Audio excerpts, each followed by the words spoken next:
Hey guys, I'm Aaron from PhoneDog.com. The Galaxy Tab is finally here. It's available on Sprint, T-Mobile, and Verizon, and coming to AT&T in the coming weeks. And it's a great competitor to the iPad. It's an Android tablet, 7-inch display, 1 GHz processor, 3 megapixel camera, front-facing camera, a lot of goodies, even if it doesn't make phone calls. Is it a competitor to the iPad? Is it better? Is it worse? We'll find out about that and more in the review.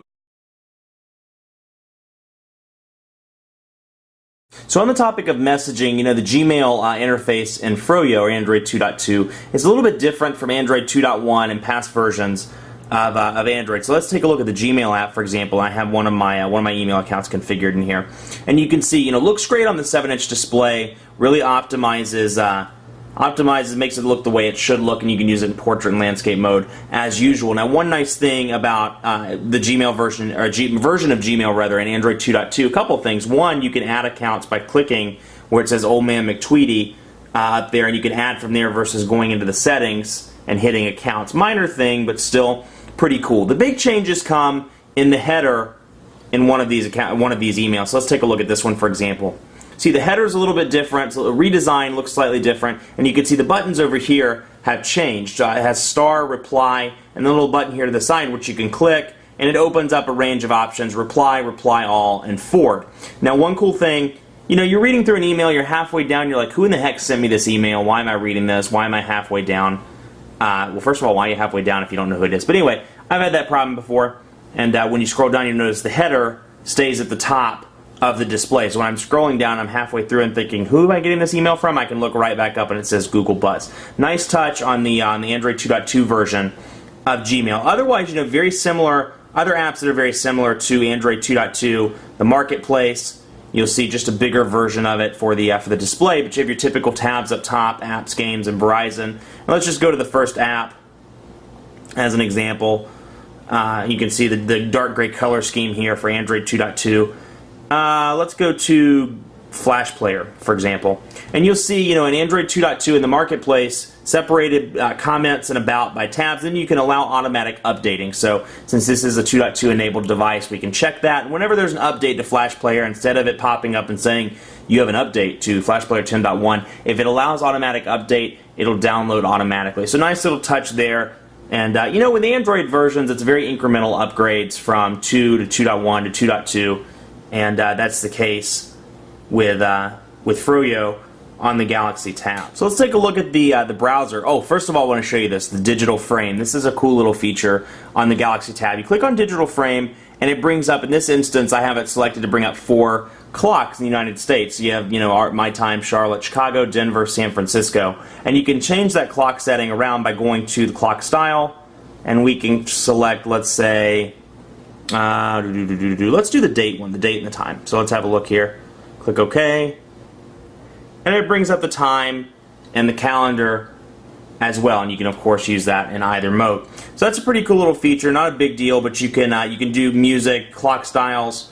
And it's a cool little place to leave it when you go to bed. So neat to see the times and have an organized place to see those. Let's have a look at the browser. Whoops. And we'll bring that up. Phone Dog's already loaded. Very cool. So Android 2.2, flash capable, as you know. And let's jump back here. Apparently I can't talk and browse the internet at the same time. Let's see. Okay, there's PhoneDog.com. Let's have a look at the pinch to zoom capabilities. I have to say, for a device that's running flash, that's pretty powerful pinch to zoom capability. Now, I've used it in daily use, and every now and again it bogs down, slows down a little bit. But for the most part, pretty smooth pinch to zoom capabilities. Like you see, it just stuttered a little bit there. Stuttered. You can see there. Pretty quick, easy to use. Otherwise, typical Android browser for the most part. Add bookmark. You can find something on the page. Download manager. Your brightness setting. Let's have a look at more. Share page, and then our typical settings here, where you can enable JavaScript, you can show pages, block pop-up windows, etc. Now on the Samsung version, kind of Samsung customized version of the WebKit browser, you can go up here, you see where it says 1.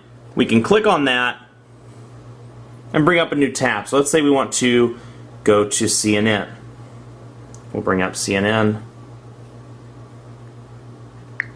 You see it's lagging a little bit right now, as you can see.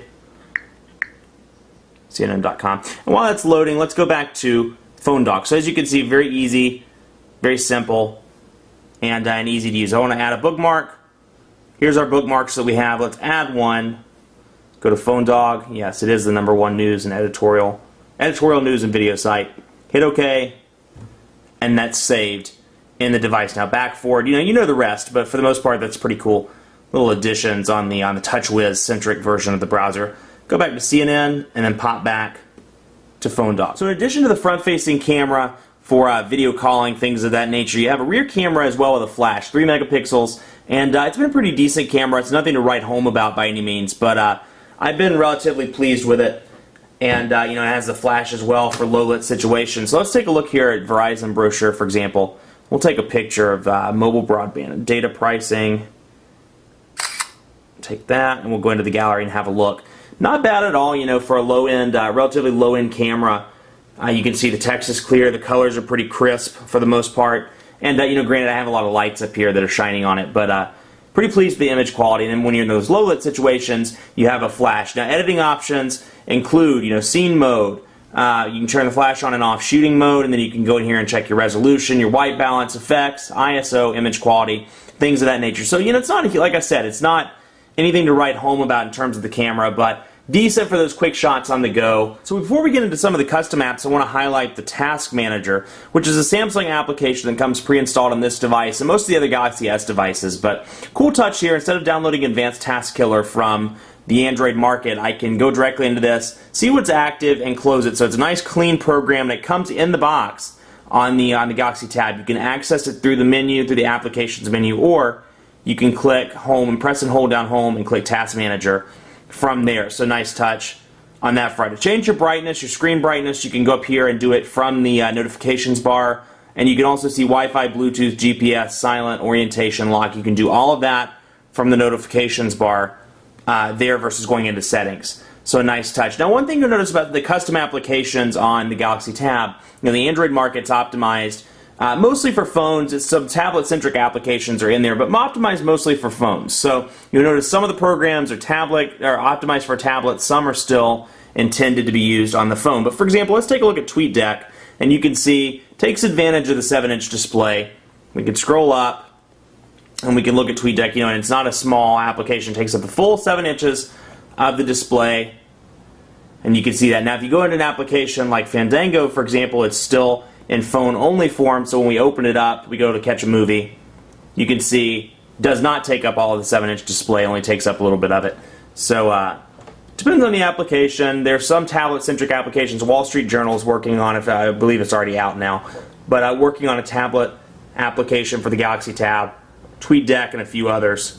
So those are available if you so choose. Now, of course, any type of review wouldn't be complete without quadrant standard and speed test tests. So let's start up our quadrant standard test. We're going to run the full benchmark and see how it does. Now, I've been pleased with this device. It doesn't make phone calls, but battery life has been good. It has a 4,000 milliamp battery, and Android's a battery hog. So I was a little bit concerned at the onset that battery wasn't going to make it through a full day with pretty heavy use. But I've been impressed so far.